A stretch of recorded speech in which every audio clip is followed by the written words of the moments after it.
ఇండియాలోనే అతి తక్కువ ధరలకి రత్నాలనందించే ఏకైక సంస్థ 6JVR.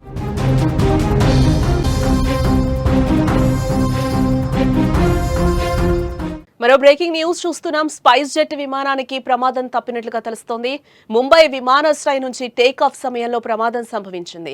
విమానం గాల్లో ఉండగానే చక్రం సడన్ గా ఊడిపోయినట్లుగా తెలుస్తోంది. పైలట్ చాకచక్యంగా వ్యవహరించడంతో అక్కడ పెను ప్రమాదం తప్పినట్లయింది. ప్రమాద సమయంలో విమానంలో 75 మంది ప్రయాణికులు ఉన్నారు.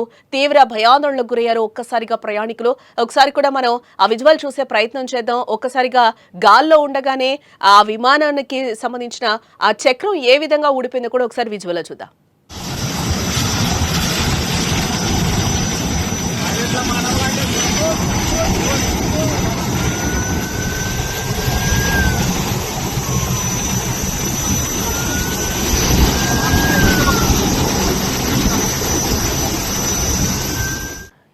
గత కొన్ని నెలల రోజుల తర్వాత దేశవ్యాప్తంగా వరుస విమాన ప్రమాదాలు విమాన ప్రయాణికులతో వారి కుటుంబ సభ్యులను తీవ్రంగా భయపెడుతున్నాయని చెప్పుకోవచ్చు. ఎప్పుడు ఎక్కడ ఏ విమానం ప్రమాదానికి గురైన వార్త విన్నా వారి గుండె ఆగినంత పనైపోతుంది. ముఖ్యంగా గుజరాత్లో జరిగిన ఎయిర్ ఇండియా విమాన ప్రమాదం తర్వాత ఆ భయం 10 రెట్లు ఎక్కువైందని చెప్పుకోవచ్చు. ఇదిలా ఉంటే తాజాగా ముంబై విమానాశ్రయం నుంచి టేక్ ఆఫ్ అవుతున్న ఓ స్పైస్ జెట్ విమానం చక్రం సడన్ గా టేక్ ఆఫ్ సమయంలో ఊడిపోయింది. ఈ ఘటనతో ప్రయాణికులు ఒక్కసారిగా తీవ్ర భయాందోళనకు గురయ్యారు. అయితే పైలట్ చాకచక్యంగా వ్యవహరించడంతో విమానం అత్యవసరంగా వెనక్కి తిరిగి క్షేమంగా ల్యాండ్ అయింది. స్పైస్ జెట్ విమానానికి ఈ విధంగా పెను ప్రమాదం తప్పినట్లుగా తెలుస్తోంది.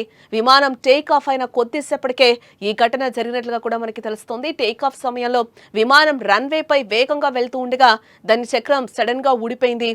వెంటనే ముంబై ఎయిర్పోర్ట్ లో అత్యవసర పరిస్థితిని ప్రకటించారు. పైలట్ ఈ విషయాన్ని ఎయిర్ ట్రాఫిక్ కంట్రోల్ కి తెలియజేయడం జరిగింది. ఏటీసీ ఆదేశాల మేరకు విమానం తిరిగి ముంబై ఎయిర్పోర్ట్ కూడా చేరుకుంది. విమానం అత్యవసరంగా ల్యాండ్ అవ్వడానికి ముందు భద్రతా చర్యల్లో భాగంగా ఎయిర్పోర్ట్ అథారిటీ రన్వేపై ఫైర్ టెండర్లు అలాగే అంబులెన్స్లను కూడా సిద్ధం చేయడం జరిగింది. విమానం సురక్షితంగా రన్వేపై దిగిన తర్వాత అందులోని 75 మంది ప్రయాణికులను కూడా సురక్షితంగా బయటకు తీసుకొచ్చారు. ఎవరికి ఎటువంటి గాయాలు కాలేదని కూడా స్పైస్ జెట్ అధికార ప్రతినిధి తెలిపారు. ఈ ఘటనతో విమానాశ్రయంలో కొంతసేపు విమానాల రాకపోకలకు కూడా అంతరాయం కలిగినట్లుగా తెలుస్తోంది. అయితే వెంటనే అధికారులు పరిస్థితిని సమీక్షించి రన్వేను క్లియర్ చేసి సాధారణ కార్యకలాపాలను అయితే పునరుద్ధరించినట్లుగా కూడా తెలుస్తోంది. ఈ ఘటనపై Directorate General of Civil Aviation విచారణకైతే ఆదేశించడం జరిగింది.